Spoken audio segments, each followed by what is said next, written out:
Well, my message for today is actually called Thriving in the New Earth. This topic was inspired by a passage in Revelation 21:5. Then I saw a new heaven and a new earth. Later in that same passage is the words found in Isaiah, drawn upon, Behold, I am making all things new. Then I saw a new heaven and a new earth, and the wisdom, Behold, I am making all things new.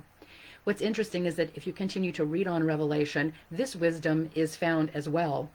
Write this down, for these words are trustworthy and true. So if you have a notebook beside you, make a note of that. Write this down, for these words are trustworthy and true. Then I saw a new heaven and an earth, and behold, I am making all things new. No matter what we are going through, God is in the midst. No matter what is going on in the world around us, we can know that we are not alone.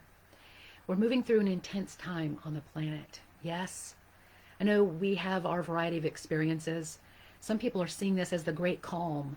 The planes aren't flying as often, and the canals in Venice are more clear. It's a time of rejuvenation, a time of calm. But for some, and at times, it is quite intense, isn't it? Some people are able to work at home, but yet they're trying to figure out all the new technology. Some people may have had their work hours cut or have even lost their positions. Others are moving through this time having a health challenge or maybe have just received a new diagnosis. Our hearts go out. We hold the highest vision. We hold the high watch. We extend our love to the whole planet, to each and every soul.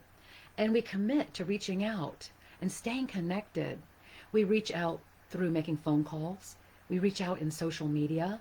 We reach out by offering to run an errand for a neighbor or a friend. And we reach out in prayer as well. And you may have even done a drive-by waving at a friend to let them know, I'm thinking of you. And we at Unity Village Chapel are thinking of you as well. So I've been thinking about this connection that I feel, this global family that I'm feeling even more so than usual. And what came to mind, the imagery that came to mind was those of trees. And I know that Reverend Erin's going to love this. And specifically, I was thinking of the aspen tree and the birch tree. So I did a little research and I found out more. Aspens grow in a grove where they're connected by their roots. And the colony can actually survive because the roots are so deep. And there's an intelligence that runs through the root system and keeps them connected. They can survive wildfires and other extreme conditions. And what's really interesting is that in Utah, there is a grove of aspens that is estimated to be 80,000 years old. You can go ahead and type wow in the comments or just say wow if you're on live stream. That's impressive. The trees communicate with one another. They support one another, sharing wisdom, and they also share a healthy bacteria among themselves. That's amazing. This serves the whole system and it also serves the individual trees. In such a grove, there is an intelligence that knows no bounds. And that same intelligence dwells among us as well, blessing our humanity, blessing our planet, blessing each and every soul. And now on to what I learned about the birch tree, which is also fascinating. The birch tree represents the first cycle of the moon, and the different 8 phases of the moon. The birch tree represents the new moon. This is revealed in the Ogham tree calendar. And since I have been leading new moon and full moon meditations lately, it kind of fascinated me. And we actually just passed the new moon. We could say, though, that our planet is in a new moon phase. It's a time of rejuvenation, a time of new beginnings, of hope, a new dawn, and the promise of what is to come. It is a time of remembering who we truly are. And so the words in Revelation speak of this, a new heaven and a new earth, and I am making all things new. We know that spirit, the infinite intelligence of spirit, is acting in and through the trees and all life, and blesses us as well. So what would thriving in the new earth look like for our planet? Well, maybe we're getting a little glimpse of that. They say that there's 17% less pollution in the air because of people driving less and flying less. I already mentioned the beautiful waters of Venice, which were pretty cloudy and murky, and other waters as well being more clear. And there's less sound pollution. I hear far fewer cars. I feel a deeper sense of peace, even though it is a challenging time. So, what would it look like for our countries to be thriving in this new earth?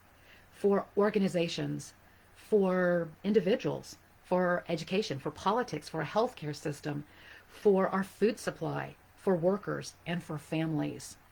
Let's tap into that collective vision and taking it into the personal. What would it look like? What would thriving in the new earth look like for your life and the way that you show up in the world? Well, recently I've been taking a lot more walks, enjoying the beautiful nature and the clear air, and I've had some time to ponder what it means to me to live in the new earth and what my role is, what changes may be in order, and what new thinking ways would serve me as I help to serve the planet. What can we do to lay the groundwork for a new way of being in order to create thriving in a new earth? So I'll be sharing some ideas of what we can do to lay the groundwork for this new vision. The first is, and we all learn this anytime anyone flies, and the flight attendant says, be sure to put the oxygen mask on yourself first before you place it on the face of the person sitting next to you, on a child or someone who may need support, so that you are fueled, so that you are tapped in and tuned in, so that you have what you need to do what is yours to do. So deep self-care, including rest. You want to sleep in an extra 30 minutes? Sleep in. If you want to take that 20-minute walk and turn it into a 30-minute walk, let your body speak to you. And also, of course, meditation. Time in meditation, whether it's just 1 minute at the top of the hour, or 15 minutes, or a full hour. And of course, staying in touch with your friends, your family, your neighbors, your community, including your spiritual community. Next, consider what thriving means to you. What does it mean to thrive? What does abundance mean? What does success mean? What does spiritual success mean? We've likely all heard of IQ, which is intelligence quotient. It is a tool to measure knowledge and intelligence. You can remember when growing up, what is your IQ? My IQ is this. You may also be familiar with emotional intelligence. The ability to draw upon our emotions, to be aware of our emotions, and also to be present to the emotional state of others. There's also, though, an abundance quotient, which takes into consideration those things that we value, the riches that we receive through our relationships, through our hobbies, through our work, the things we enjoy, such as nature, music, art, and other creativity. Abundance, though, is also the ability to draw upon and use to implement divine ideas, innovation, solutions, and through the connection we have with spirit as well. I know my abundance definitely includes my relationship with life itself, with those people I interact with, and with spirit. So be thinking, what is your abundance quotient, and what can you do to raise it? And again, those of you who are on Facebook, feel free to leave a comment below. And those of you who don't leave a comment, maybe jot down on a piece of paper, what is my abundance quotient and how can I raise that? The late Shakti Gawain, you've probably heard of her because she wrote the book Creative Visualization and other books. She is a spiritual teacher and author who passed away sometime in the past year. She shared this in an article called Creating Prosperity. She said, prosperity is the experience of having plenty of what we truly need and want in life, material and otherwise. She believes that having more money does not necessarily bring fewer problems, greater freedom, or greater security. I'm sure Charles Fillmore, co-founder of the Unity Movement, would agree with that, because prosperity and abundance come from our mindset. They come from our consciousness. The truth is, she says, prosperity has less to do with money than most of us would believe. And so I share her words. Wealth does not guarantee security. There's always the possibility of losing a fortune through a bad investment or mismanagement, a lawsuit, a worldwide financial depression, or some other unforeseen calamity. Even a high degree of financial stability cannot bring emotional security. She says one reason that people continue to pursue money compulsively, even when they already have a great deal, is that no amount will ever make them feel secure or powerful. Well, this actually is good news because we know what creates our true abundance. It is our consciousness, our mind, our way of living, and from there, true abundance flows. So that is why it is so important for us to be able to define abundance for ourselves. What does thriving mean? I remember several years back doing a talk called Moving from Survival to Thrival. We are moving not just to get by, but we're moving into an era where we are thriving. We are creating heaven on earth together in community. The word heaven in the Greek is oranos, and it means expansion. So as we are thriving in the new earth, creating heaven on earth, we are expanding our consciousness. We're expanding the possibilities for us. We're expanding what we think is possible for us, and we're moving into infinite possibilities, stepping out to do what is ours to do, which is so exciting. What else can we do to create this thriving world? Enter into a partnership with the creative principle of life. One of Unity's popular teachings is thoughts in mind produce after their kind. And Ernest Holmes said, where the mind goes, the energy flows. So what we focus on, what we pay attention to, is what helps us create thriving in the new earth. So as we develop this relationship with the creative principle, we are strengthening that muscle, so to speak, that helps us draw upon creative and powerful ideas. It's not just on Sunday. It's not just Sunday and Wednesday. It's not even just every day. It's all day. And I'm ready to step into a deeper relationship with the creative principle of life so that I can step out and do what is mine to do on the planet. Another thing that we can do that's right in line with aligning with the creative principle is to recognize that we are creators made in the image and likeness of God. I am creator. Let's say that together. Made in the image and likeness of God, I am a creator. How powerful is that? And it is a great responsibility as well. And you know what goes along with that? That is utilizing the power of creative tension. Now, creative tension means that there may be some discomfort. And when we feel discomfort or tension, we can know that there is something new that wants to be expressed. And so we can ask ourselves, what wants to be born here? What is wanting to be born in me, in my heart? What is wanting to be born in this situation? What is trying to be born in the world at this time? Wow, that is exciting. So taking our mind off the tension or the contrast, which may be uncomfortable, not to avoid it, but just to know that that discomfort is there for a reason, divine discontent, letting us know that something new is trying to be born. I want to share with you the words of Robert Brummett. He wrote several good books, and he's a Unity minister, Reverend Robert Brummett. He wrote Finding Yourself in Transition, Living Originally, and Birthing a Greater Reality.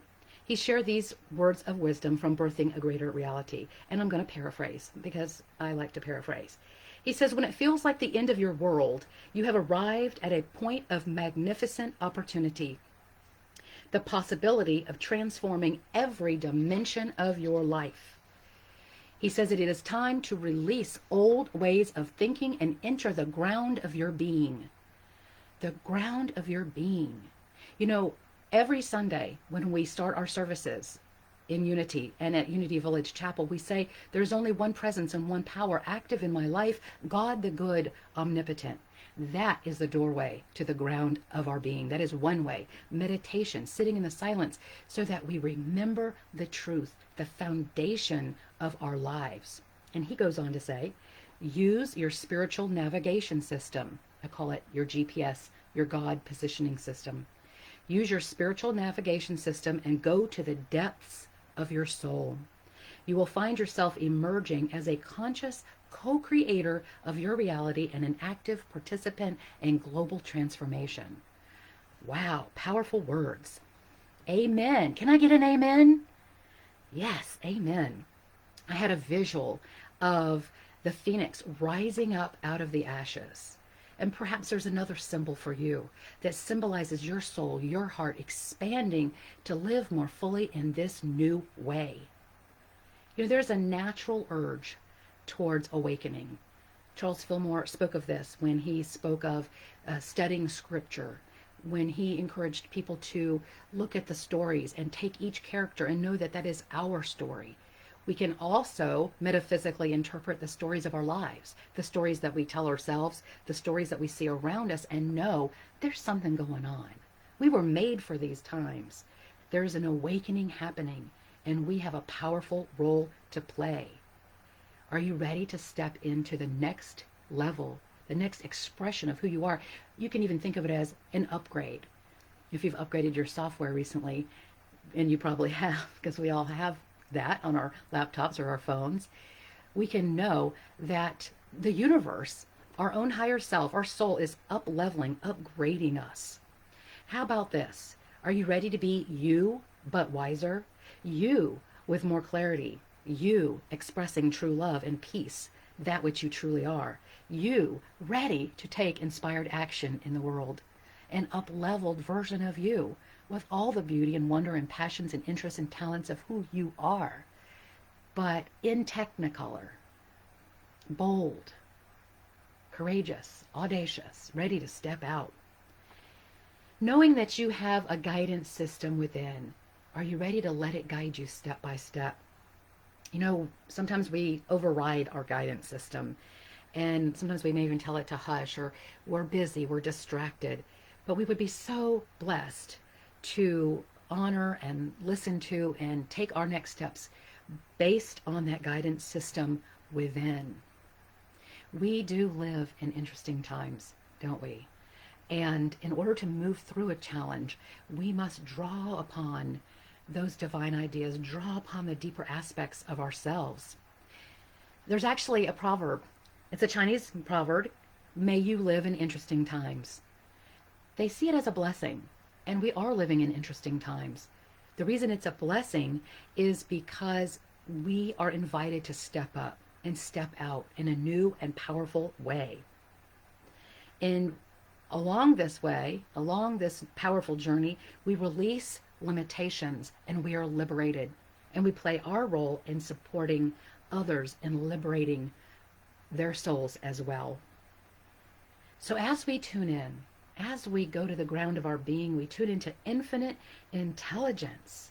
And step by step, we begin to create a world that works for all. We begin to create a world of love and peace and joy and harmony, a world that we would be proud to leave to our children, a world that is a legacy. What if it is our legacy, the legacy that we leave for future generations to step into a mode of thrival right here and right now? I meant to create a permission slip for you, and I didn't, but you know, it's a blank slate. Grab a piece of paper and write on it, I grant you permission. I grant you permission, and put your name, to thrive. I am now granted permission to thrive. And next time you see one another, or if you join us in the Zoom call at noon today Central Time, you can bring your permission slip with you and you can high five those others in our virtual gathering and say, I give you permission. And I see that you've given yourself permission to thrive. We are moving into a higher order, and we're doing this together. We're creating a tipping point, a mass consciousness, where the more that we are blessed and the more that we live from the state of thrival, the easier it is for others to do the same as well. How exciting is that? To live from our true essence and to let our light shine. Yes. Well, in her book, The Trance of Scarcity, Victoria Castle, who is the author of the book, points out that the average American hits the floor in the morning with this phrase, I didn't get enough sleep. And then she says, often they look at their watch or their clock and say, I don't have enough time. And I know that some of my negative core beliefs are, I am not enough. I don't have what it takes. I don't belong. I don't fit in. And so in this time of thrival, we must pay close attention to those gremlins in our mind that try to pull us off from the truth that we have all the time to do what is ours to do, that we are worthy and deserving of living a life of thriving, of abundance and joy and healthy relationships. She says that the pervasive sense of not enough runs through our culture. And it's not just in America, it's all over. Wouldn't you agree? This is really cute. The subtitle of her book is Stop Holding Your Breath and Start Living Your Life.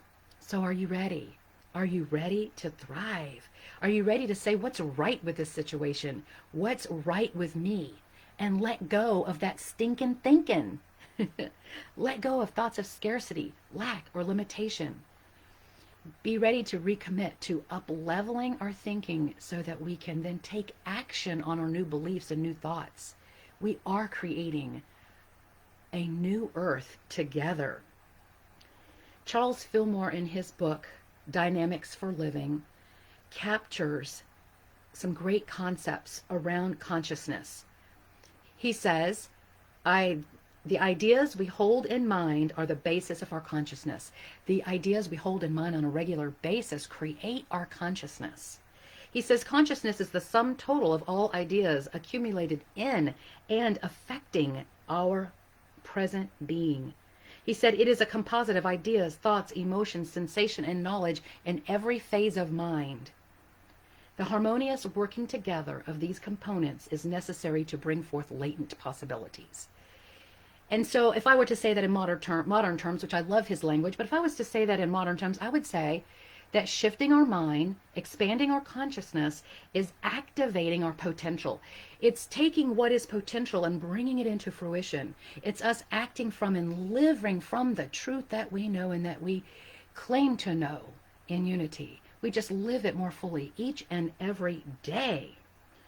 Wisdom from Henry David Thoreau. Just as a single footstep will not make a path on the earth, so a single thought will not make a pathway in the mind. To make a deep physical path, we walk again and again and again. To make a deep mental path, we must think over and over and over the kind of thoughts that we wish to dominate in our lives. Wow. So we have this incredible opportunity to grow, to become more conscious of our negative self-talk, to turn it around and to create new pathways, new neural pathways in our brain and in our mind so that we may move out in the world in new ways. It is time to claim our good. It is time to paint a new picture of what is possible on the planet. It is time to step into a whole new world right now. So the current time on the planet can be seen as an invitation to align with our higher nature in a way that compels us to move forward into a greater sense of possibility. It moves us from thinking that something is probable to possible to likely, that soon enough that the things that we were dreaming about a few weeks ago or a few months ago, we are now living in a new and bold way. This is what will support us in our communities and the earth and in our relationships as well. So what better way to do this than in community? The words of the master teacher, where two or more are gathered, where two or more are gathered, there I am in the midst. We feel the energy of spirit. Some people would call Unity Village Chapel a very powerful energy posse, where we are coming together, holding the high watch, holding high ideas, and holding the high vision for ourselves, for one another, and for the world. And there's something magical that happens when we come together in this way. As communal souls, we share our light, our wisdom, our music, our words, our prayers, and when appropriate, we share healthy touch when we're not distancing. And in this way, we are inspired. And we inspire one another as well. We are able to connect up in community, connect up and spark a genius in one another, to spark infinite intelligence, much like the grove of aspen trees, especially the grove of aspen trees that is thriving 80,000 years later. We have the power to tap into the infinite intelligence within us and inspire as many people for as many years. Can I get an amen? That's just amazing. I'm going to close with this message from thought leader, the late Barbara Marx Hubbard. And she said this: small fluctuations in a sea of social chaos jump the whole system to a higher order. And so as we make small shifts in consciousness, as we begin to look at life in new ways, as we are even willing to see something differently, willing to surrender and let go, to have faith, these small shifts in consciousness are what create big changes in our lives. She said, it will be small groups of people that make these small shifts. In fact, I believe that she believes that people such as Unity Village Chapel, the Unity Movement, are going to be the ones that accelerate the change for a positive future for all life. And here we are, ready to thrive and ready to create a new earth. God bless you, dear ones. Namaste.